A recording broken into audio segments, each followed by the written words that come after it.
So this image was generated completely using an AI tool that claims to give you unlimited image generations for free. And I mean, it's actually something that is worth checking out, because what I am going to do in this video is to tell you what this tool is, what does it do differently, and I will try to compare it with another AI tool that has been doing something like that, and we are aware of it already if you've been watching this channel. So let's get on with it.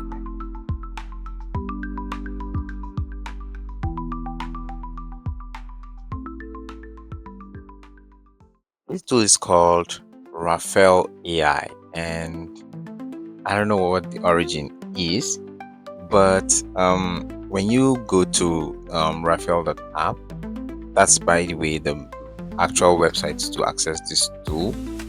You can see some promises over here, telling you that this is the world's first unlimited free AI image generator. I don't know how true that is. There are other promises here telling us that it's 100% free. But then this a tool that promises or tells us that it's 100% free, and you see a price tag um indicated here, just raises a lot of questions. Because if you've watched our video on Piclumen, which by the way is a tool that I intend to do this comparison with, I mean, when Piclumen came out, I made a video about it, and the video was one of the selling points was that um, it said everything was totally free as at then, and there wasn't even a section for pricing. So I feel like this is something that makes a lot of people question what this actually means. I mean, 100% free, and you give us a pricing tab. Now, opening the pricing tab, you would see that um, the minimum that you can get is $10 per month, and it tells you that you have unlimited image generation, you have faster generation, no ads, no watermarks. What does it mean? Like, do we have watermarks? I don't know. Next, it tells you that you don't need to log in to be able to generate images, but I signed up anyway. It tells you that it gives you unlimited generations, and this is one of the things that also caught my attention. It said that this is powered by Flux One Dev, and even though Piclumen doesn't have Flux One Dev, I think we can do a little comparison with Flux One Chanel in this case.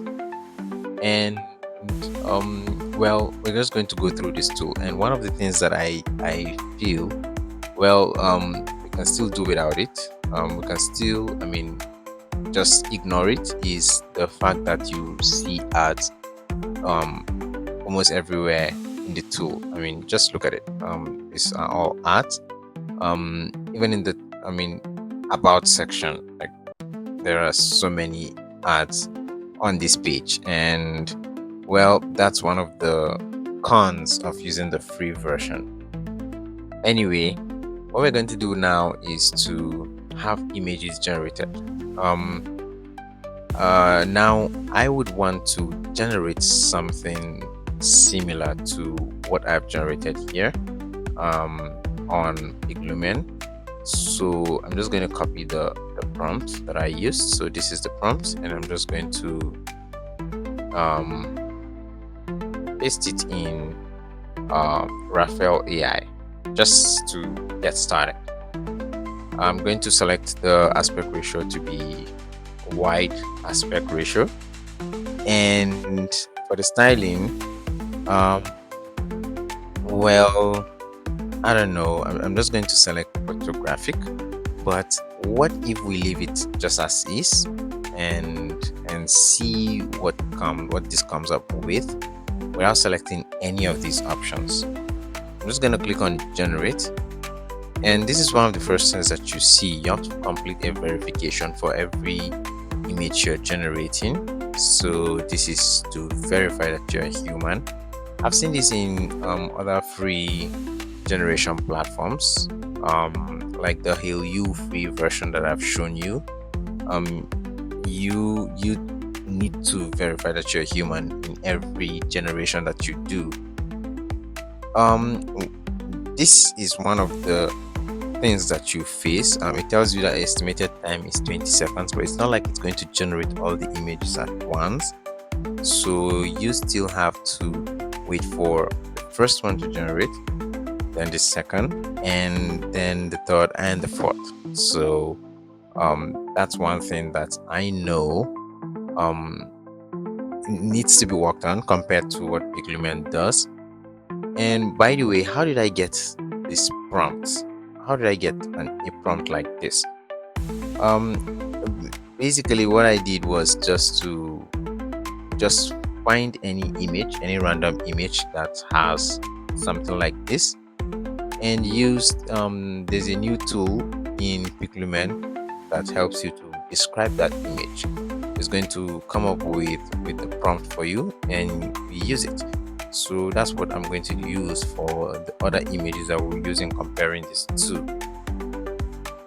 And this is still not done generating, which speaks about the speed of execution. I mean, I should have started the generating images at once between these two. But for this first generation, what I want to do is just to compare results from this and the one from Piclumen. So in this case, I'm going to pause the video and come back when it's done. So finally, our images are done generating. In fact, I had to refresh the page and then rerun the prompt, and then we got this. I don't know why. And I'm not gonna lie, the images look really, really nice. I would give that to them because just look at this, for instance. This is the first image, and as we keep going, the images without any like complex advanced settings or so, it just looks so nice. That's the first thing I noticed. Then it's one other thing that you would notice is the quality of the image. So assuming I try to open this image in a new tab, this is how it shows. It's not the dimension is 768 by 512, which means it's not even up to the image dimension for a YouTube thumbnail, for instance, which is 1280 by 720. But then that's where they provide a feature that they call refine, and even though it's in a beta testing phase, it still, to me, doesn't do a very good job in refining the image. And I believe refining the image means they are it's a method of enhancing the image to make it a bit bigger. I noticed that the dimension has will change, and as you can see, it's 1024 by 640, which means this is the highest this tool can get. But even with that, the the clarity, the image isn't as clear as it should be for a an image that has been upscaled. So for this reason, I decided to use Canva's upscaling feature. So what I decided to do was, all right, since this isn't giving me the result I want, then what I need to do now is just to download the image. I'm just going to download this with the, I don't know why I stuck with the one that has the bad text, but let's just use this as an example. Now, in case you're not aware, Canva has an upscale feature which works really well. I mean, if you don't overdo it. But after downloading this image, normally I'm supposed to be able to drag this image and drop it here. And this is one thing that I noticed after dragging the image. Um, this is the same message that I keep getting. I don't know why. We couldn't upload some files. It says the file I've uploaded is not compatible with Canva. I don't know why. It's a PNG file, but what's Raphael AI doing differently? So it means if I need to have this image, I need to open it up and take a screenshot of it with a snipping tool or so, and then just select the area, just copy the image as it is, and then paste it here. This is the only method I've seen that has worked. I mean, for upscaling, I haven't tried any other upscaler. Maybe it's just Canva, but I think of it. Why don't we use something like Krea AI's upscaling feature? So on Krea AI, all we need to do is just use the enhancer, and we're gonna drag this. If you like what you've been watching so far, then a like to this video and a sub to the channel will be massively helpful. Now let's continue with the video. Okay, so Krea AI accepted it, but is what's different with Canva? I mean, why isn't it supported on Canva? It's still surprising. So I mean, this is one of the best ways that you can still enhance the image, and assuming the image was clear enough, the 8x and even 4x wouldn't really come out, because it's going to tell you that the image is clear enough. So the best you can do is probably enhance it 1x or 2x, but because the quality isn't good, we can see this option for 8x, and that's how you can enhance an image that has been generated by Raphael AI. That's one of the things I noticed. And the second thing I also noticed was the characters accepted in the prompt description area. I noticed that it accepts a maximum of 800 characters, and even though for most people, when prompting your images, when creating prompts for your images, you may not need up to that much number of characters. But then for people like me, sometimes what I do is just have an image and then describe it using a tool like Leonardo AI, and then find a way to tweak the image and regenerate it using AI just to see how it looks. I'm just going to give you an instance with that. But for this, we're going to use Piclumen's image description feature. I'm just going to select an image. So I found this image online, and this is the image we're going to use. It's just a thumbnail template, and we are just going to describe it using natural language. For this, I am sure it's not going to give us so many words, but there's so many things on this image to describe. So let's see what this comes up with. I like the fact that it does the whole description this way, but yes, like as you can see, this isn't so much to go with, but and it's why I always prefer using Leonardo AI's description feature. But let's try copying this and then generating it here. So I'm just going to use flux channel, and then the aspect ratio is going to be 16:9. I will now generate here, and we're going to use the same thing here, and we're going to still use a wide aspect ratio. I'm not going to touch any style here, so I'm just going to click on generate.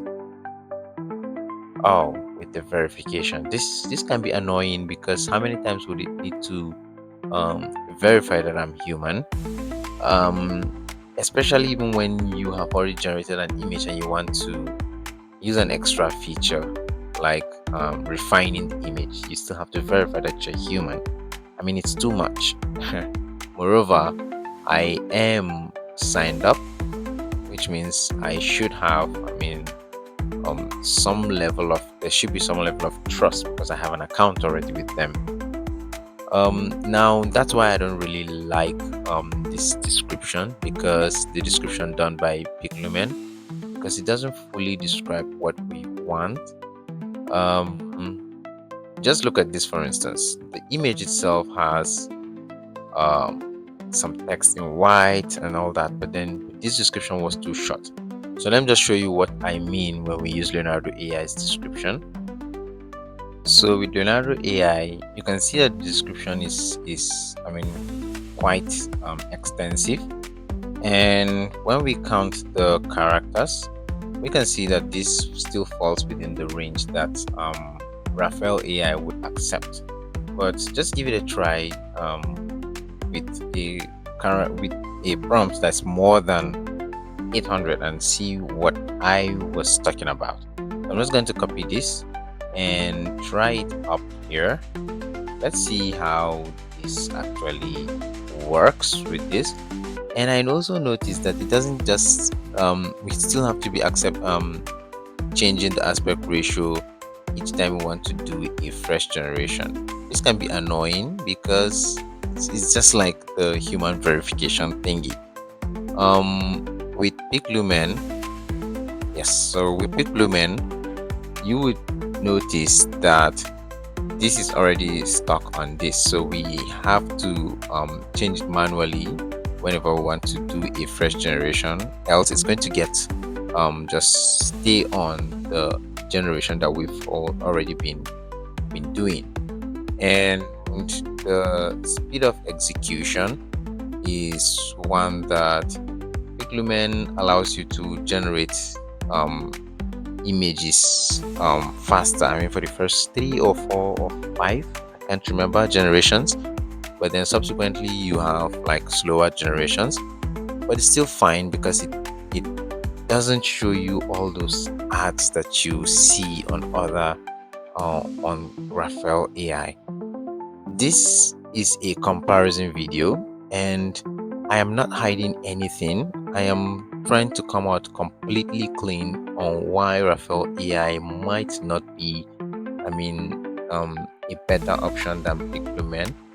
The only reason why Raphael AI should be better, which I believe, from what we've generated so far, is the fact that it uses FluxDev, and FluxDev is a higher version of Flux Chanel, because you can see from the text, for instance, the text here on Piclumen, and apart from the text, you can also see from the fingers and the characters being generated. I generated something here. Yes, I generated something here on Piclumen, and it looks really nice. But then just look at the number of fingers that we have here.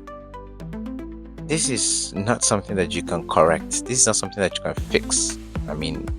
Look at even the text. It's supposed to be unlimited, and there are 2 eyes. That's funny because I even indicated unlimited here. And with Raphael AI, it tends to get the text better. You may still find some text looking wrongly written, but it works a whole lot better than what Piclumen does with the output. But in terms of usage, Piclumen is still up there. And then even with the output, speaking of output, the quality of the image is one that Raphael AI still needs to do a very big job. So assuming we want to just choose this image and refine it, let's just try doing this with the Korea AI image enhancer, because yes, refining the images is something that works really fast, surprisingly. But just look at this. This is a refined version of the image, but I don't see any difference. So I'm just going to download the image here, and we're going to try enhancing it. So we're going to try enhancing it 8x, and let's see if this should fix our low quality image issue. But one thing that I know is a good tool that promises something like this shouldn't lead you to going all the way to another tool just to have, a better output, the final output. Yes, as you can see, this is way better, but you can see how it changed the guy just to make it look um a whole lot better. Just look at the person. It's a different person entirely, but the text itself, well, this is way usable compared to what Raphael AI actually gave us initially. But then if it's leading us to another tool just to find a clearer or usable version of the image, then why should we use it? Now, another thing that I also noticed with this is the provision of all these tweaking options, whereby if you use the aspect ratio, you can select from a list of styles here. You can use photographic, you can use any style that you feel you want to have your image in. For the color, you can also tweak it by I always use vibrant colors because most of what I generate requires the use of colors a lot. So for lighting, hey, they even gave us some options to choose studio light. So you can use this. And then composition. So if when it comes to using and generating images, just because with high level of precision, this is your a place to go. But it's not about just generating high precision images. If you are generating images with all these details and the details can't really be seen because the images aren't clear, then honestly I don't see so much need for it. So with all the features that this particular tool has, I still don't feel like any other addition they do would matter a lot if they don't fix the quality of the images. Take for instance, you can do character referencing from this tool. So if we select an image of mine, this is AI generated by the way, and then you select the influence. So this is by default on 20%. What if we decide to say, all right, we need it on 70%? So we want to have a tech guy putting on a black suit. Ideally, it's supposed to take the face and generate images. We've already even given it some of these options. So let's see if this works as expected. But it won't really matter a lot. That's what I feel, because even if it generates the images, it's not going to give us the quality that we need, because we still need to export it to other tools just to enhance it. For the enhance, oh my goodness, all right, is it because I chose 70%? What if I decide to use the default 20%? Because there's no difference here, so I'm just going to try using 20%, and let's see if this does anything. But then we can generate images simultaneously until these ones are done, and once they are done, I think this is the part where it resets all this. Yeah, it does reset all this, and I'm just going to leave this here and use the same prompt. So let's see how what this would really do.